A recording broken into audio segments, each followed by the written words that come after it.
Well, I'm up at Manx Radio, and I've just been recording with Marc Tyley for him, and I said at the same time it'd be really interesting if we could switch this. I don't like being interviewed, no. And I don't think you'd either, do you? It's really weird. We'll see. I know, because I'll find out at the end whether I like it or not. Well, I'm only going to talk to you about the things you should know. I mean, I'm quite interested about your past and your DNA, because I don't know, maybe not everyone knows where you come from, where you're going to, but I mean, it is BFBS, right? At the end of the day, British Forces Broadcasting. It's British Forces Broadcasting Service. I was one of those guys who did discos, a bit like yourself and Stu Lowe. I love your old pictures, by the way.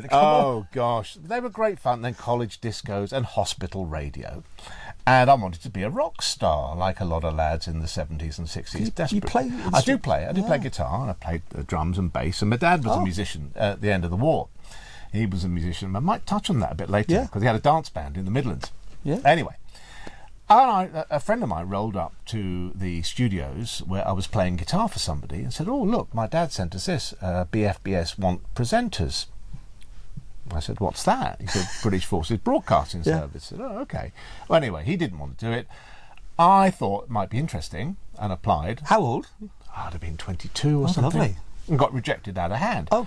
Anyway, so I wrote back a really strong letter, and I said, "Thank you for that. I would like you to give me the chance of a voice test." And I wrote down all these things and said, and I wrote a very silly letter, which I thought was silly, but it got me an interview. And it got me a voice test. Wow. And I got a job. And for 28 years, I was travelling the world with BFBS. Nowadays, it's all satellited, right? I mean, No, you still have. You still got to go, do you? Yes, you do, because if you imagine you're with a group of guys in Bosnia, Kosovo, Iraq, or wherever you happen to be, and you're sharing the same experiences, when you go on Robin Williams, Good Morning Vietnam, that comes to mind immediately. Well, that is the reality, is the fact that the hardship they've had. Now, you won't have been fired at. Well, that's not strictly true either.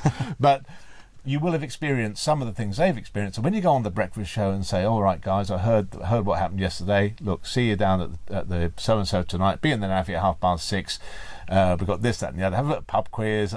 It means so much more if you're sharing that experience. Right. So where do you go to? Which exotic locations? Well, it was a rapid move around the world, really. Cyprus, first off, which was great. I just got married, so our first married home was Cyprus. Then we went to Germany, had our first child in Germany. Then we went to Gibraltar. And then we went to Hong Kong, had our second child in Hong Kong. Wow. Then we went, where did we go then? Oh, back to Germany? No, Hong Kong, back to Cyprus, then back to Hong Kong. But you've been around, basically. But the interesting thing is, that's all with families. Yeah. But then you get asked to do detachments to the Falklands, to Afghanistan, to Iraq, to Bosnia, to Kosovo, when you go on your own. Yeah. And those are testing times. Those are sometimes the most interesting times as well, but they are quite testing. So you still have people going out and about, but a lot of it does come from satellites, doesn't it, as well? I mean, these days, everything these days has gone digital. Yes, there's a lot of satellite communication. A bit sad, isn't it, in that sense? I think?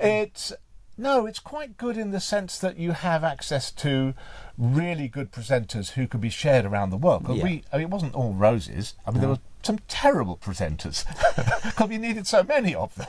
Yeah. Hopefully, I was one of the better ones. Hopefully, okay. But the numbers game meant, but it was a training ground, Paul. What a training ground! Well, how did you get from there to here? I mean, because you were the prom controller for many years until your retirement.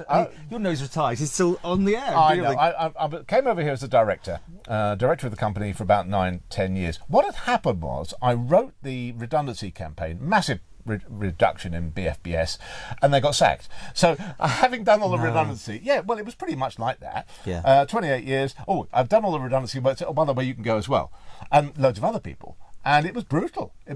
But I've just got a job as the new director of Radio Luxembourg, English language radio. That was still going. Well, no. Oh. But maybe they offered me loads of money and said, would you go to Luxembourg? I said, yes, please. So I went over there, and that was brilliant. And I've got it on my CV. I was the director of the Radio Luxembourg English language service for 36 hours because it wasn't going to work.